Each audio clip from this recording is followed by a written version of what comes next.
Widasari 028, Rahmi Mulyani 029, Divi Aulia 030, Wiranti Pratiwi 031, Fadila Mutia Azhara 032, Nur Atasya Iin Lukmana 033, Nafila Fitria Rusli 034, Fajrunisa 035, Amila Yusirana 036, Darviani 037, Nur Fajria 038,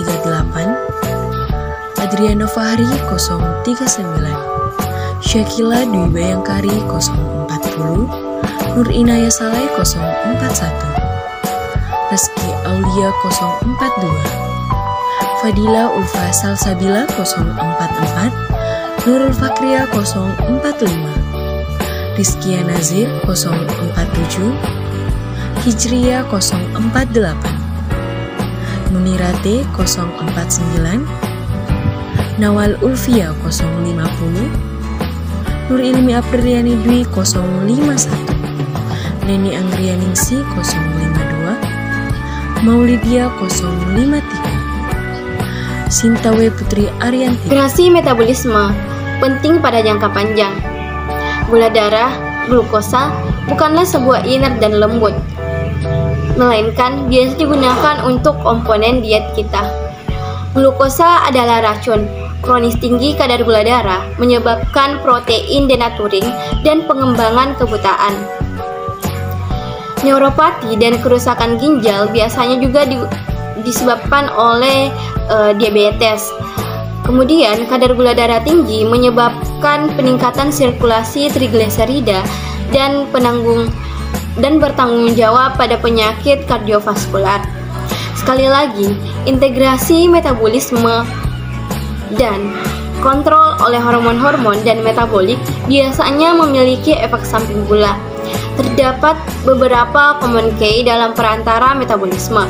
Yang pertama, glukosa 6-fosfat, yang kedua, pirufat, dan yang ketiga, asetil CoA.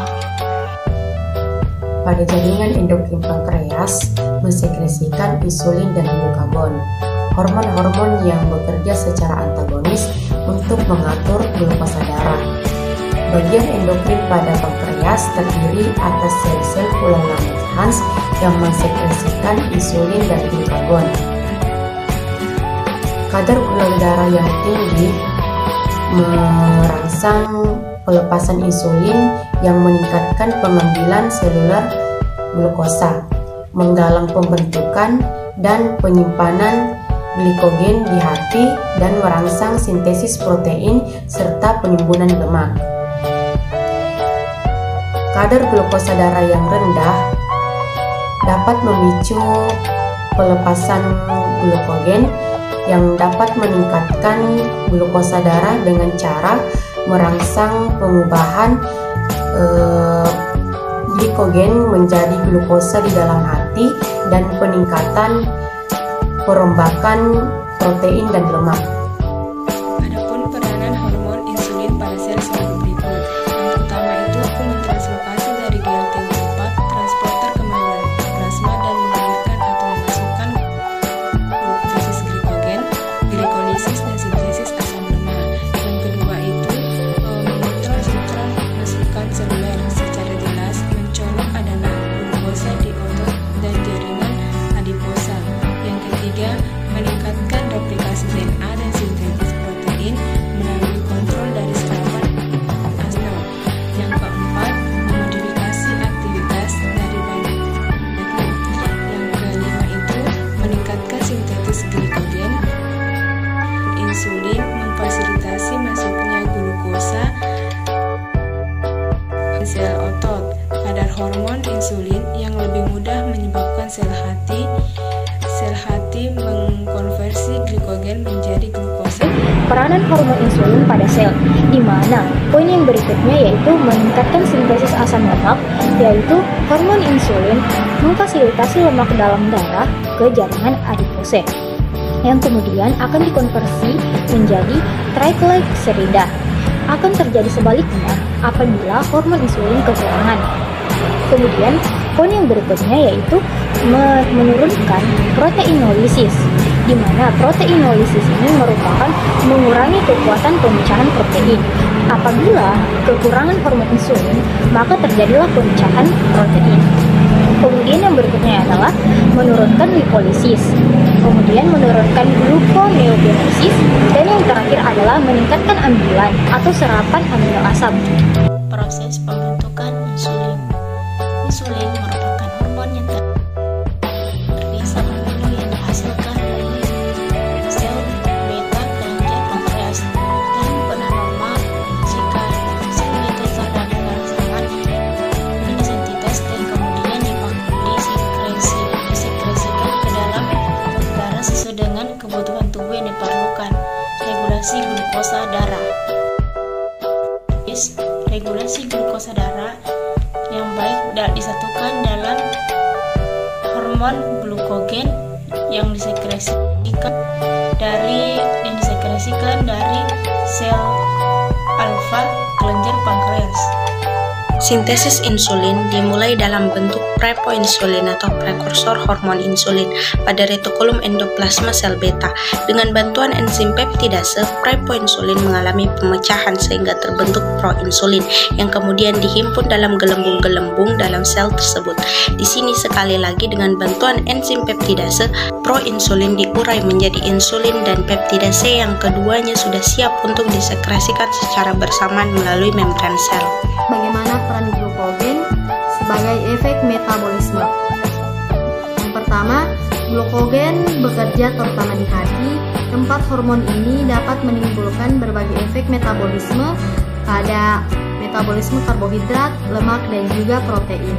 Yang pertama, efek pada karbohidrat yang mengakibatkan peningkatan pembentukan dan pengeluaran glukosa oleh hati sehingga terjadi peningkatan kadar glukosa darah.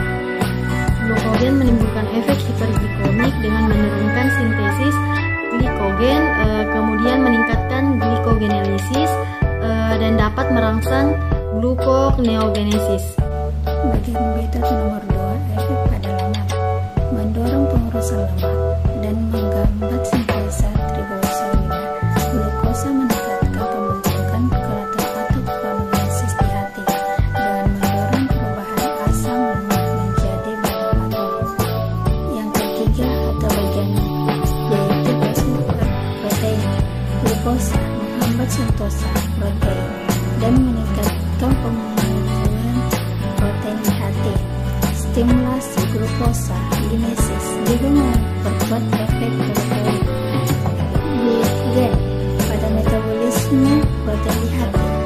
Walaupun demikian, glukosa tidak memiliki efek pada kadar asam amino karena hormon tidak mempengaruhi protein otot, simponan protein utama di tubuh.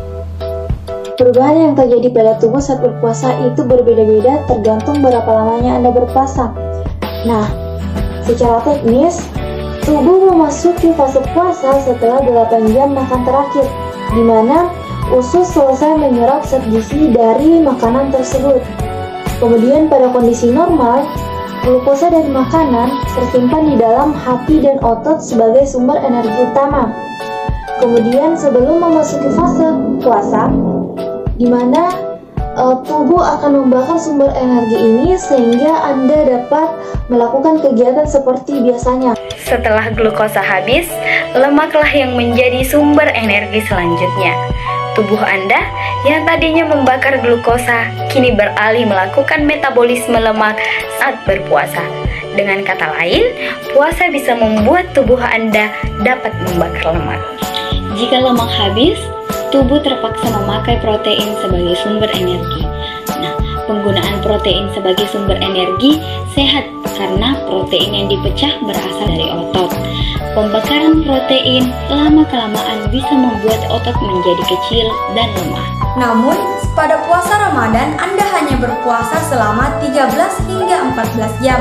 Ini adalah masa ketika tubuh mulai kehabisan glukosa dan menggunakan lemak sebagai sumber energi kedua. Jadi, puasa Ramadan tidak menyebabkan terjadinya proses pemecahan protein.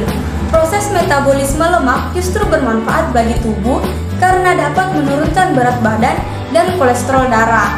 Penurunan berat badan yang sehat dapat membantu mengontrol diabetes dan tekanan darah. Sementara itu, kolesterol yang terkontrol dapat menurunkan resiko sindrom metabolik. Hal ini merupakan kumpulan kondisi yang dapat meningkatkan penyakit jantung koroner atau stroke. Contohnya itu obesitas serta gula darah yang tinggi. Mau tahu bagaimana caranya menerapkan pola makan yang sehat saat berpuasa? Yuk simak video ini sampai habis. Saat sahur, pilihlah jenis makanan yang dapat bertahan lama di tubuh. Kamu bisa dapat memilih makanan yang bergizi seimbang, yaitu makanan yang mengandung karbohidrat, protein, dan lemak. Asupan makanan ini bisa membantu mempertahankan kadar gula tetap stabil selama puasa sehingga tidak mudah lapar. Selain makanan bergizi, meminum air putih pada saat sahur juga sangat baik. Setidaknya meminum 2 gelas air putih pada saat sahur dapat membantu tubuh agar tetap terhidrasi dan tidak lemas pada saat puasa. Dan hindari tidur setelah sahur karena hal ini dapat memicu gangguan pencernaan dan peningkatan asam lambung. Pola makan yang sehat saat berbuka puasa. Berbuka dengan perlahan. Diawali dengan memakan kudapan yang manis seperti buah-buahan. Contohnya itu buah kurma, buah jeruk, buah semangka, dan buah melon. Hal ini dilakukan untuk meningkatkan kadar gula darah yang turun saat berpuasa. Penting juga untuk mengurangi atau menghindari makan yang berlebihan, sebab dapat memicu rasa kantuk, rasa malas, dan gangguan pencernaan. Saat berbuka puasa, sebaiknya hindari langsung makanan berat, sebab hal ini bisa memberi beban ekstra pada pencernaan. Hal ini bisa menyebabkan perut terasa begah dan melilit. Saat masuk waktu berbuka puasa, mulailah dengan meminum air putih, selingi dengan cemilan atau takjil, baru memakan makanan berat setelah jeda beberapa saat. Diabetes mellitus didefinisikan sebagai suatu penyakit atau gangguan metabolisme kronis dengan multi-etiologi yang ditandai dengan tingginya kadar gula darah atau gangguan metabolisme karbohidrat, lipid, dan protein sebagai akibat dari insufisiensi fungsi insulin. Insufisiensi fungsi insulin dapat disebabkan oleh defisiensi produksi insulin oleh sel-sel beta Langerhans kelenjar pankreas atau dapat disebabkan oleh kurang responsifnya sel-sel tubuh terhadap insulin. Jenis-jenis diabetes mellitus. Yang pertama, diabetes tipe 1. Diabetes tipe 1 adalah gangguan autoimun yang menyebabkan kerusakan sel-sel yang memproduksi hormon insulin di dalam pankreas. Nah, akibatnya tubuh kekurangan insulin. Kedua, diabetes tipe 2. Diabetes tipe 2 adalah tipe penyakit gula yang paling banyak terjadi. Kondisi ini biasanya terjadi karena kemampuan produksi insulin yang melemah atau berkurangnya kemampuan tubuh dalam merespons insulin. Ketiga, diabetes gestasional. Diabetes gestasional adalah penyakit kencing manis yang hanya terjadi pada wanita hamil. Nah, kondisi ini dapat menyebabkan masalah pada ibu maupun bayinya jika tidak diobati. Jika ditangani cepat dengan baik, maka penyakit gula ini biasanya sembuh total setelah melahirkan. Berikut beberapa tanda dan gejala penyakit diabetes mellitus yang perlu Anda ketahui. Yang pertama, sering merasa haus atau lapar. Yang kedua, sering buang air kecil, terkadang terjadi setiap jam atau disebut dengan poliuria. Yang ketiga yaitu lemah, lesu, dan tidak bertenaga. Yang keempat, sering mengalami infeksi, misalnya infeksi kulit, leukemia sariawan, atau saluran kemih. Yang kelima yaitu luka diabetes sulit disembuhkan. Yang keenam, pandangan kabur. Yang ketujuh yaitu gatal pada kulit, terutama pada lipatan paha dan daerah baginya. Yang kedelapan yaitu berat badannya turun tiba-tiba. Mana cara mencegah diabetes mellitus? Yang pertama itu memiliki berat badan yang ideal. Obesitas adalah salah satu faktor utama dari diabetes. Dan yang kedua, menjaga pola makan rendah kalori dan lemak yang sangat dianjurkan untuk mencegah diabetes. Yang kedua, memperbanyak memakan sayur dan buah. Dengan memakan sayur dan buah setiap hari, Anda dapat mengurangi resiko terjangkitnya kencing manis. Nah, yang ketiga yaitu mengurangi konsumsi gula. Untuk menjaga kadar gula darah yang normal, maka kita harus membatasi konsumsi gula. Bukan berarti Anda menjadi anti gula. Anda dapat mengganti gula pasir dengan pemanis yang rendah gula dan juga mengontrol asupan kalori sehari-hari. Dan yang terakhir yaitu aktif berolahraga. Usahakan berolahraga minimal 30 menit sehari 3-5 kali seminggu untuk memaksimalkan pencapaian target berat badan yang ideal. Obesitas adalah kondisi ketika lemak yang menumpuk di dalam tubuh sangat banyak akibat kalori masuk lebih banyak dibandingkan yang dibakar. Jika tidak segera ditangani, obesitas dapat meningkatkan risiko terjadinya penyakit jantung, hipertensi, hingga diabetes. Hanya sekedar berat badan berlebih, tetapi obesitas juga ditandai dengan kenaikan indeks massa tubuh 30 atau lebih, kemudian penumpukan lemak pada bagian-bagian tubuh tertentu, nyeri pada sendi. Sedangkan pada anak-anak, obesitas juga ditandai dengan penumpukan lemak di payudara, susah ketika melakukan aktivitas dan gangguan pubertas. Obesitas dapat disebabkan karena mengkonsumsi makanan cepat saji dan minuman dengan gula tambahan dalam jangka panjang. Nah, selain itu, obesitas juga disebabkan karena mengkonsumsi makanan secara berlebih dan tidak diimbangi dengan olahraga secara rutin. Pengobatan dan pencegahan obesitas. Penanganan utama pada obesitas adalah mengatur pola makan sehat dan sesuai dengan kebutuhan asupan kalori harian. Agar sukses, dia juga harus disertai dengan aktif berolahraga setiap hari. Obesitas dapat dicegah dengan mengurangi jumlah kalori yang dikonsumsi. Kondisi ini juga dapat dicegah dengan mengurangi asupan makanan cepat saji dan minuman yang mengandung gula.